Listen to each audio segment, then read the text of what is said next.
All right, so new topic. All right, so we're going to learn to graph some equations. All right, so here's some stuff that you need to know.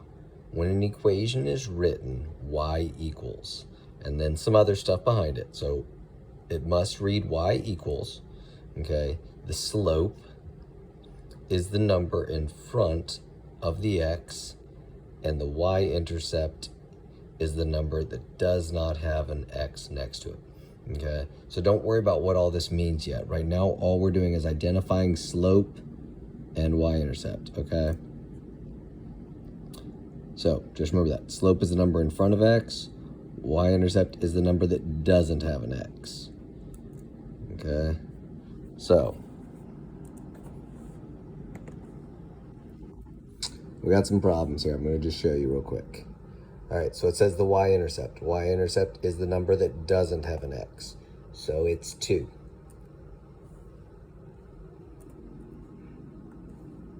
Okay. Again, they're asking for the y-intercept, the thing that doesn't have an x. 1/8. Find the slope. Slope is the number in front of x, okay? Now this entire fraction is in front of x. The -1/5. So, -1/5. Okay, y-intercept, again, y-intercept is not in front of the x. So 5/9. Y-intercept, number not with an x, 8. Okay, not, again, y-intercept, not with an x. Okay, 8/3. Okay. All right, slope is the number in front of x. Okay, so x that's in front is -2. Now on this question, I'm not gonna hit enter yet because I want to show you something. Okay, so the y-intercept is also, if it's got a minus sign in front of it, you're going to treat it as a negative, okay?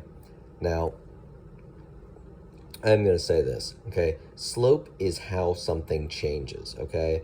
And when you have a number next to a variable, that means it's going to be multiplied. It's going to change, all right? Now, this number is just a starting point. It's where it begins, the y-intercept, okay? So that's never going to change. It's always going to be the same. It's going to be there, and it's always there. This equation is going to keep changing by 2 as we go along. Okay, now I don't expect that to mean a lot to you right now, but it may help you remember, like, slope changes. So when you multiply something by a number, it's going to change. Okay, y-intercept doesn't change. So it's just, this is just a constant number. Okay, so let's go back to doing a couple examples. Y-intercept, 2, number without an x. Slope, number in front of x, -4. Y-intercept, number without an x, 5/7.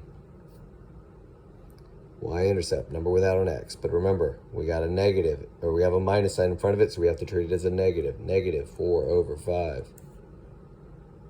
All right. Slope, okay, here's another one that's a little different. I said it's the number in front of the x. Okay, there is no number in front of x that you see, but there is one x there, so it's an invisible 1.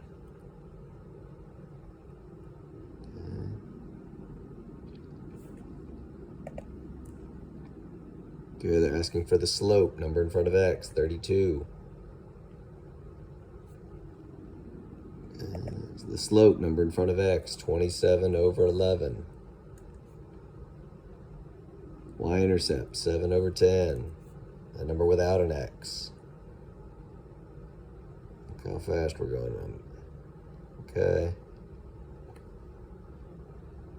Slope, number in front of x, 41/2. Okay. Slope. It says find the slope, number in front of x, -49.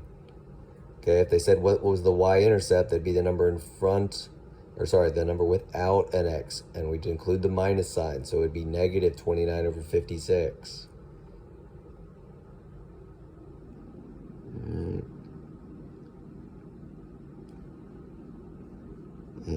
So slope 12 over 7.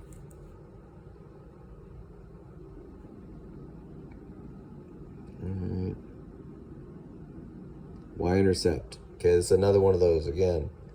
The y-intercept is the number without an x, but we need to include the symbol that comes in front of it. There's a minus sign, so we're treated as negative 6 over 7. All right, same thing here, number without an x. Negative 7. And just like that, I got to 100. It's that simple. Just take your time. You may want to write down those rules and just keep referring back to it. Don't try and memorize it. Write down these rules and then just keep saying them to yourself, okay? And eventually you'll have it.